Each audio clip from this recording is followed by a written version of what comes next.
세상의 모든 종교는 대부분 죽음에서 의미를 찾습니다.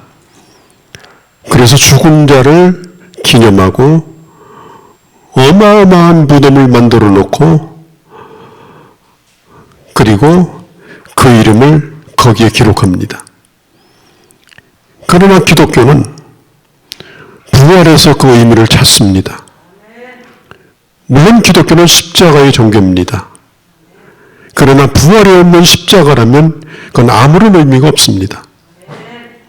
예수님의 부활은 십자가와 연결이 되어 있습니다.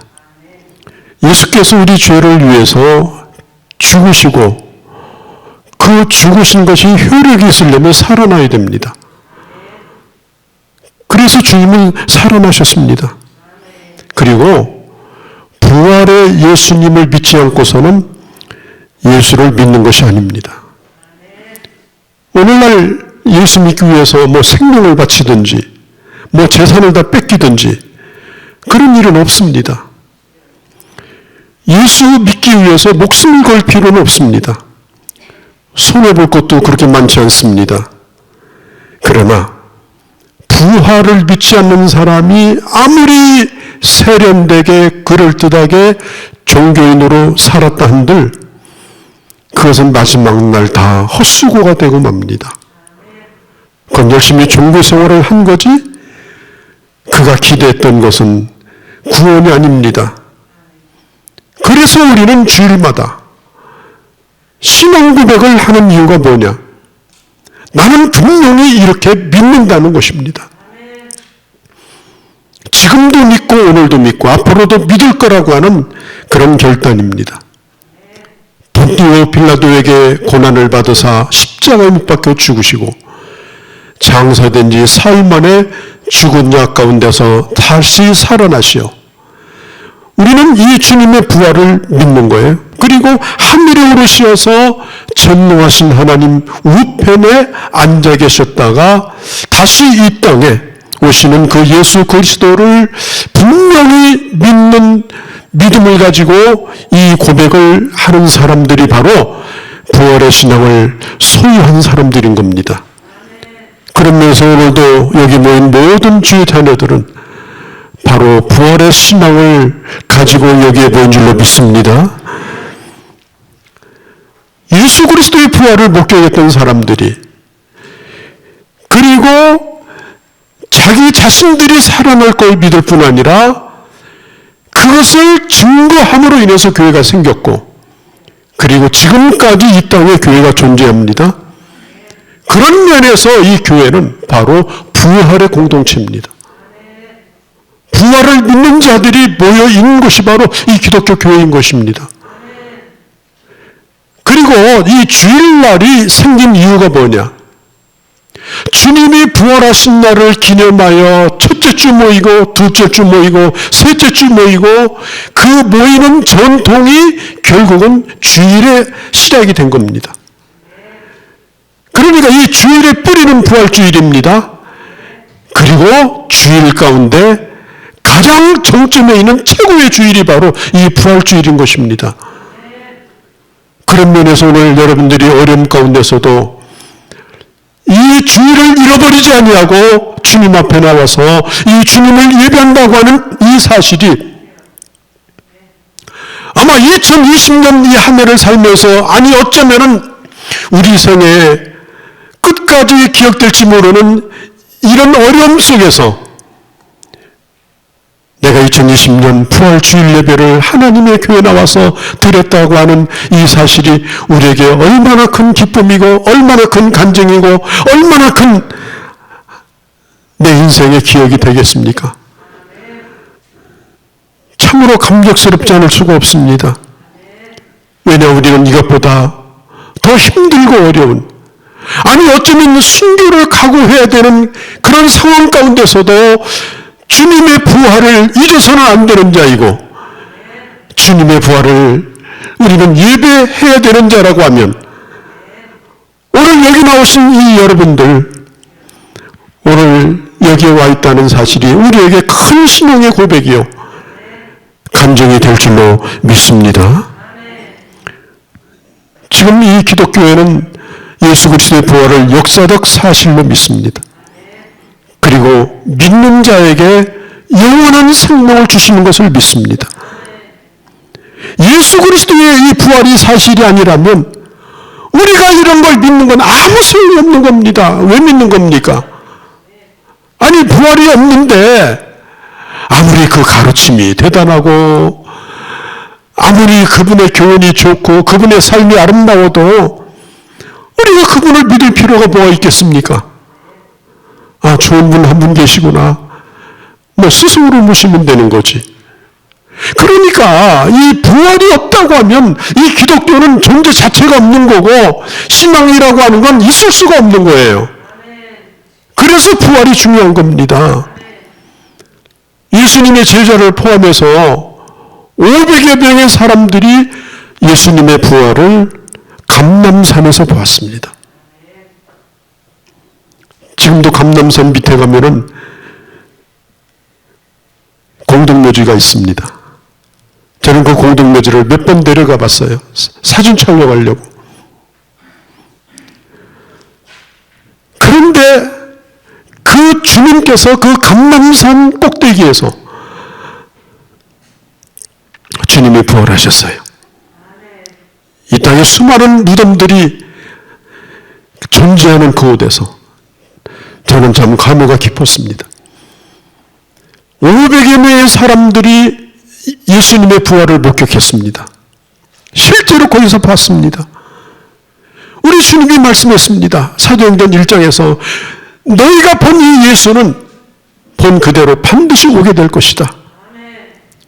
반드시 오게 될 것이다.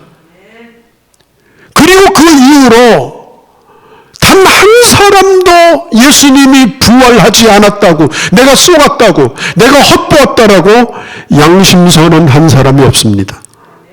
예수님의 제자를 의시로 해서 그 500여 명의 사람들, 그 다음에 예루살렘 교회의 주역이 되었던 120명의 사람들은 예수님의 부활을 본 자들이었고 그 부활을 자기 자신의 부활로 받아들였고 그리고 교회가 시작된 거예요.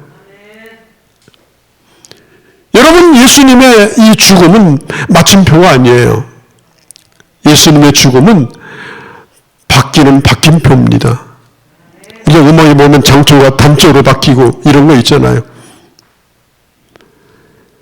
예수님의 죽음은 모든 것이 끝난 것이 아니라 부활로 연결되어지는 그런 중요한 사건입니다.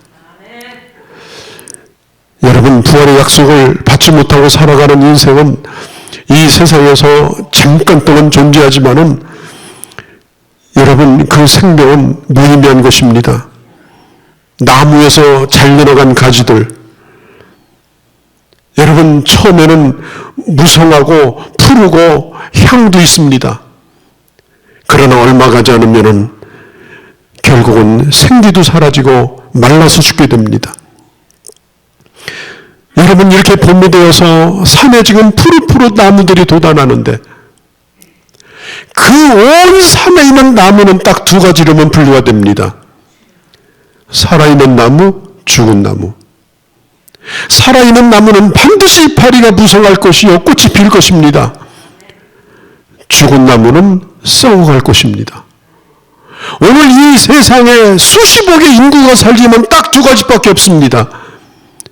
살아있으나 죽어있는 나무, 그리고 그 영혼이 살아서 영원히 사는 약속을 받은 나무. 두 가지밖에 없어요.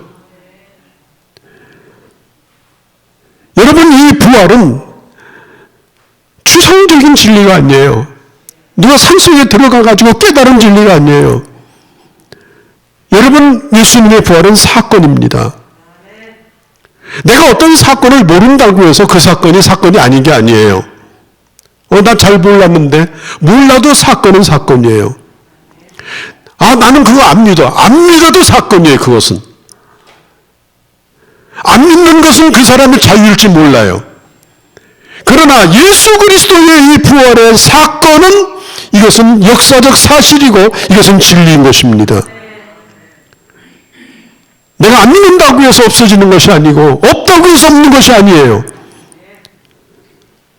이 인간의 지식이나 인간의 개인적인 믿음과 상관없이 예수 그리스도의 이 부활은 역사적 사건입니다.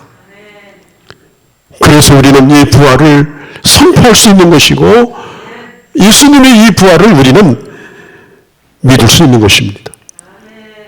여러분, 고린도전서 15장을 기록하신 분이 이 바울이에요. 바울의 옛날 이름은 사울입니다. 이 사람은 대단한 사람이에요. 저쪽에 지금의 터키 지방, 거기에서 유학을 와가지고 로마 시민권을 가진 유대인이에요. 그때 당시 로마 시민권은 대단합니다. 그리고 집도 부유해가지고 예루살렘으로 유학을 왔어요. 그리고 훌륭한 선생님에게 공부를 하고 그런 예루살렘에서 매우 중요한 종교적인 그런 인물이 되었습니다. 떠오르는 별입니다. 이스라엘 종교 조직에서 가장 유명한 사람이에요. 그는 하나님을 믿는 열심으로 예수 믿는 사람을 잡아가지고 납치해가지고 공회에다가 예수 믿는 사람을 죽일 수 있는 공회에다가 넘기는 그런 사냥꾼 같은 사람이에요. 그는 그것이 하나님을 위하는 일이라고 생각했고 하나님을 잘 믿는 일이라고 생각했고 그런 조금도 양심의 가책 없이 그 일을 했습니다. 그가 예루살렘에서부터 다마스커스까지 예수 믿는 사람을 잡기 위해서 어느 날 갑니다. 어쩌면 아침 새벽 일찍이 출발했습니다.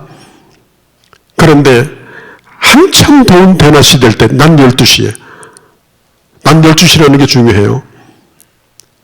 왜냐하면 사도 바울이 예수님을 만난 것이 꿈꾸다 만난 게 아니에요. 뭐 뒤로 자빠져가지고 뭐 별 보고 만난 게 아니에요. 믿으려고 생각했다가 믿은 것도 아니에요. 그의 신념은 예수는 죽은 것이고 예수 믿는 자는 잡아 가둬야 마땅하다고 생각하는 확신 있는 사람이에요. 그런데 그가 낮 12시에 그 허허벌판에서 예수 그리스도의 음성을 듣습니다. 사울아 사울아. 바울의 옛 이름이 사울이에요. 사울아 사울아. 네가 왜 나를 핍박하냐? 사울은요 그때 까무러치에서 땅으로 떨어졌어요. 왜? 죽은 줄 알았거든요. 예수가 죽은 줄 알고 자기는 그렇게 했어요.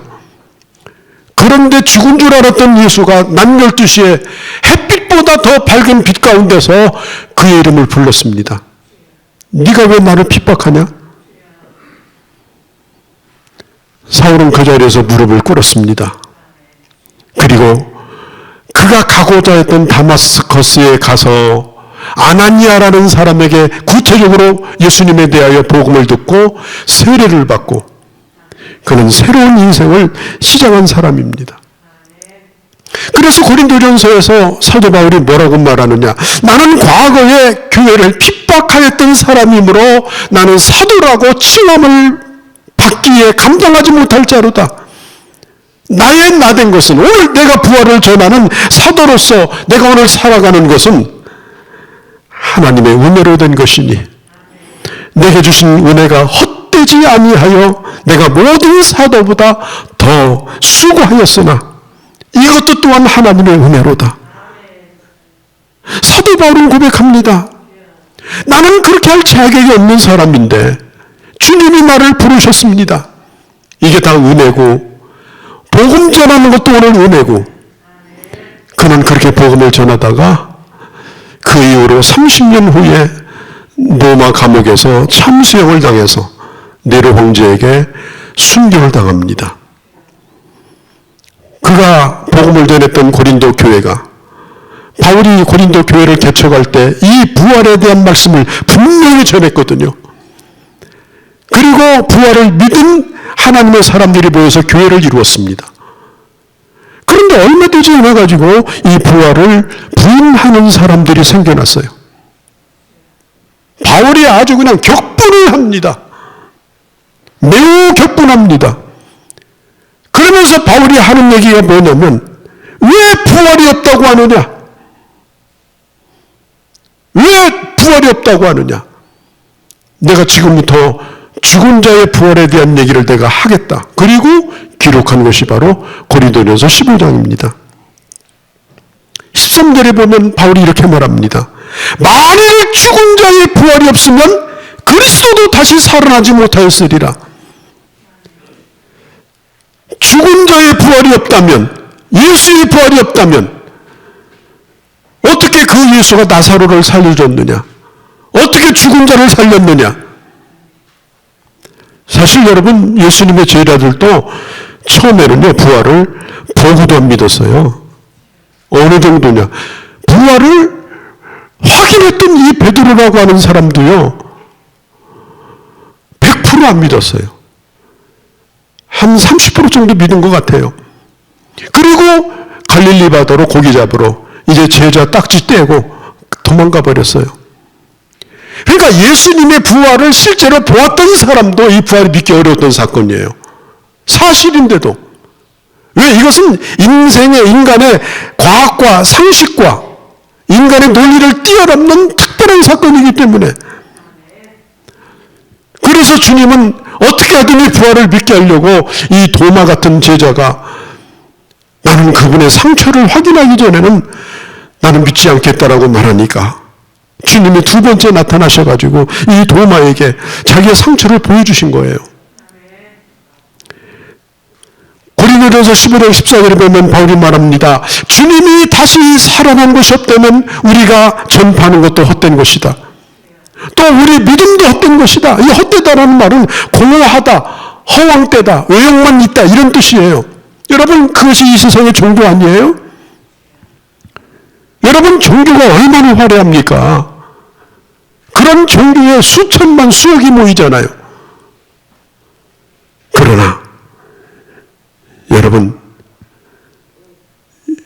죽은 무덤을 순례하기 위해서 지구상에 있는 많은 사람들이 지금 중동지방으로 이렇게 어려운 시대에도 모여들고 있어요.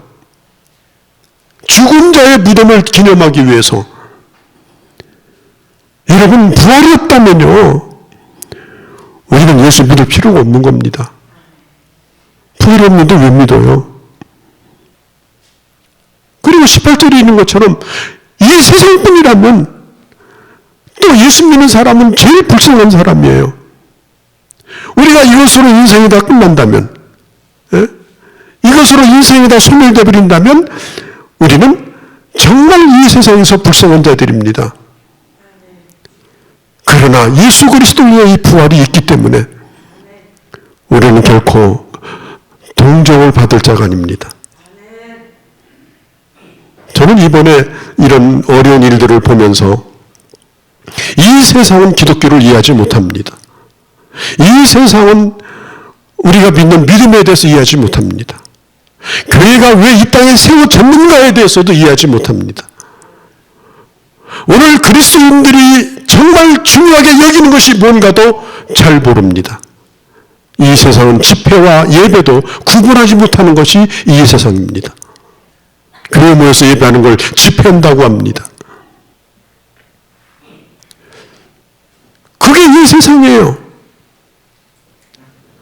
만일 우리가 부활이 없다고 하면 예수 믿는 사람도 얼마나 억울하고 불쌍하고 얼마나 많은 손해를 보면서 살았습니까? 갈 때도 제대로 못 가고 놀 때도 제대로 못 놀고 먹고 마시는 일도 제대로 못하고 수단 방법을 가리지 않고 자기 이익을 챙기는 일도 잘 못하고. 왜 그래요? 이 부활의 신앙 때문에 그런 거예요. 착하게 살려고 그러는 것이 아니에요. 부활의 신앙 때문에 그렇게 사는 겁니다. 부활의 신앙 때문에. 그래도 괴롭거나 슬프지 않습니다. 그래도 절망하지 않습니다. 오늘 성경에 보면요, 20절에 보면 매우 중요한 단어 하나가 등장합니다. 따라서 해볼까요? 그러나. 항상 여러분 그러나가 중요한 걸 아셔야 돼요. 이 그러나라는 단어는 반전을 얘기하는 거예요. 만일 부활이 없다면 이렇게 헛되고 불쌍하고 안타까운 인생이지만은 그러나 그런 가정, 부활이 없다면 그럴 수 있겠지만은, 그러나 걱정하지 않아도 될 이유가 뭐냐?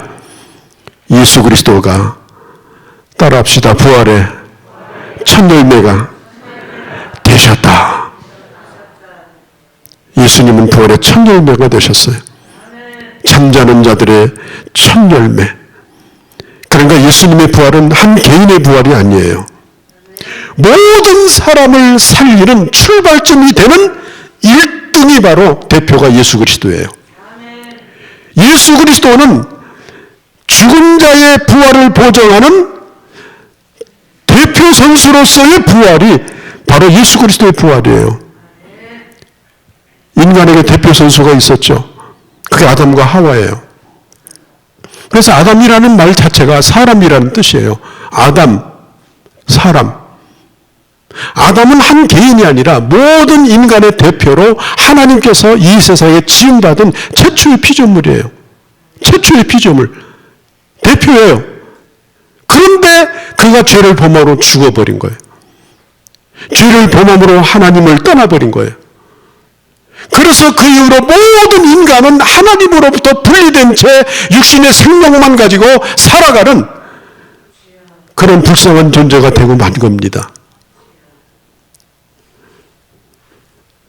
세상에 태어나기 전에 죄인으로 이미 어머니 뱃속에서부터 존재하고 죄인으로 태어나서 죄인으로 살다가 영원한 멸망을 받는 것입니다. 그런데 오늘 성경에 보면 그러나 예수 그리스도는 누구냐? 예수 그리스도는 두 번째 아담이십니다. 첫 번째 아담이 실패한 것을 두 번째 아담, 다시 주님이 대표를 보냈어요. 이제는 자기 아들을 보낸 거예요. 자기 아들을.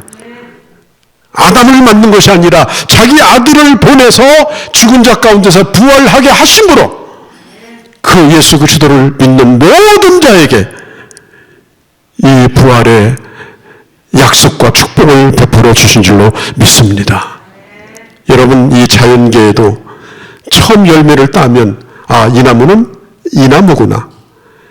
그러면 그 다음에 또 막 열매가 무성하게 또 열립니다. 그건 자연 법칙이에요. 예수 그리스도가 첫 열매이시고 예수 그리스도 안에 붙어 있는 자, 예수 그리스도를 주로 믿는 자는 주 안에서 부활의 생명으로 다시 주님의 생명을 받아 부활의 생명으로 살아가게 된다고 하는 사실입니다. 요한복음 5장 28절 29절에 보면 무덤에 있는 자가 다 그의 음성을 들을 때가 오나니라고 말합니다. 딱 두 가지밖에 없습니다. 생명의 부활, 그 다음에 심판의 부활로 나오리라. 생명의 부활과 심판의 부활로 나오게 될 터인데,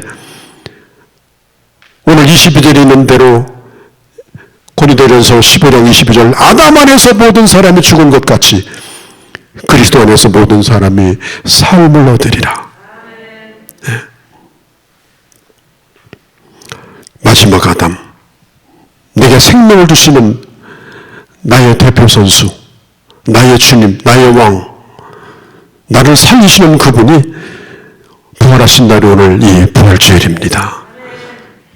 얼마나 감사한 날입니까?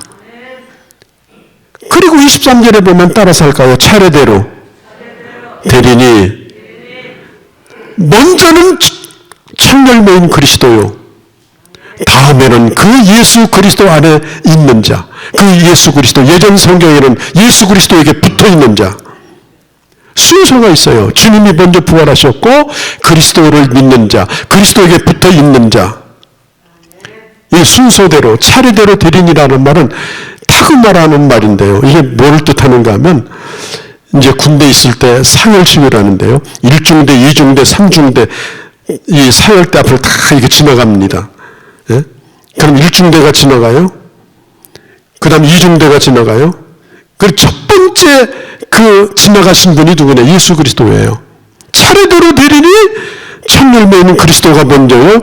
그에게 붙은 하나님의 사람인 예수 그리스도를 믿는 자가 바로 부활의 역사에 참여하리라고 성경은 말하고 있는 것입니다. 우리는 봄에 씨를 뿌리면서 씨와는 전혀 다른 것을 보게 됩니다.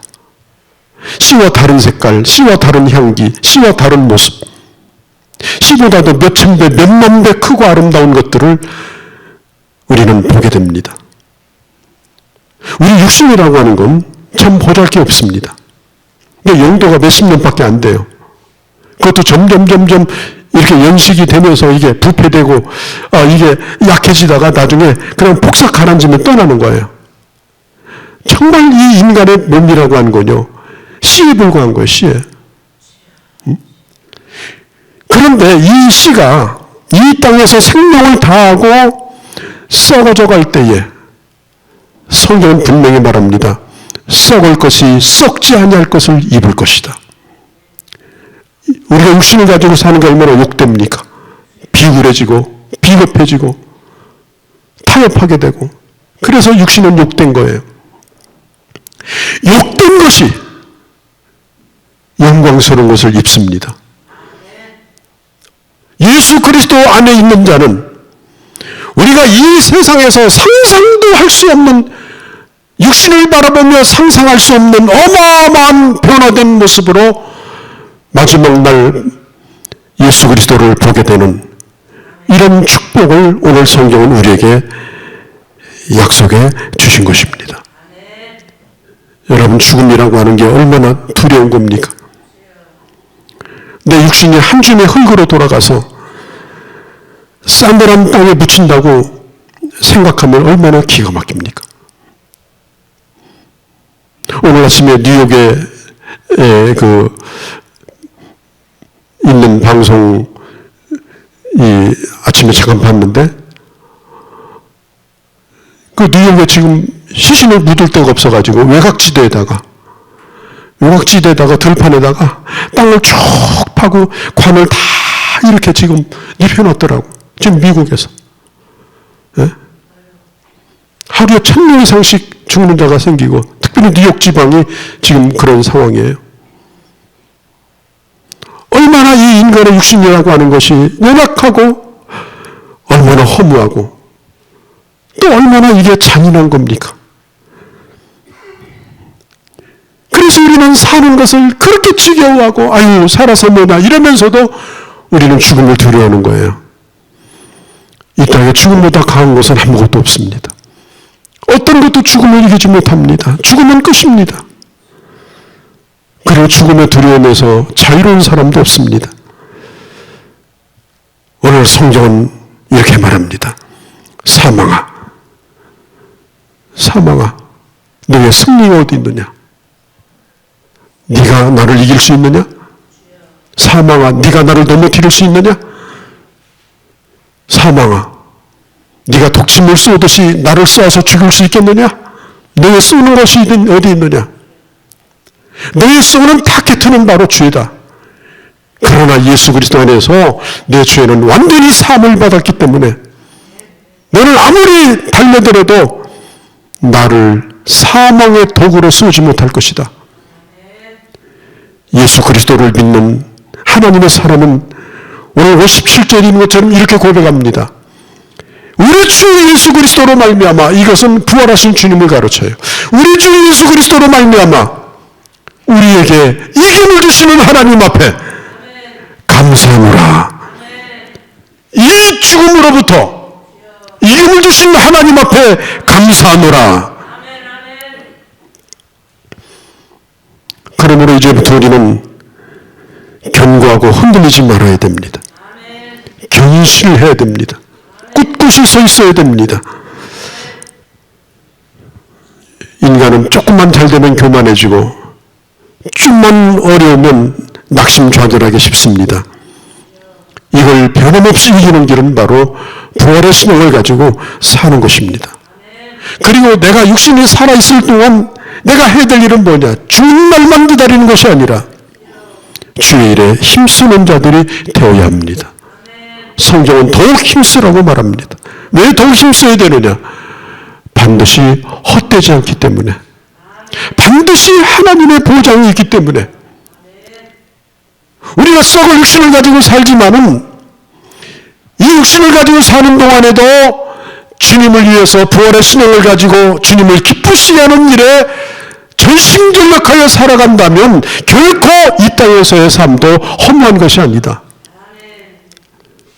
반드시 거두게 될 것이다. 여러분, 하나님은 우리를 언제까지나 이 땅에 놓아주시지 않을 것입니다. 머지않아 우리도 떠날 것입니다. 일할 수 없는 날이 우리에게도 올 것입니다. 분명한 이 부활의 신앙을 가지고 내게 주신 이 하루하루의 삶이 하나님이 기뻐하시는 일에 최선을 다하고 무엇보다도 예수 그리스도의 이 부활의 복음을 분명하고 확실하게 증거하며 살아가는 그런 하나님의 종들이 다 되어주시기를 주의 이름으로 축복합니다.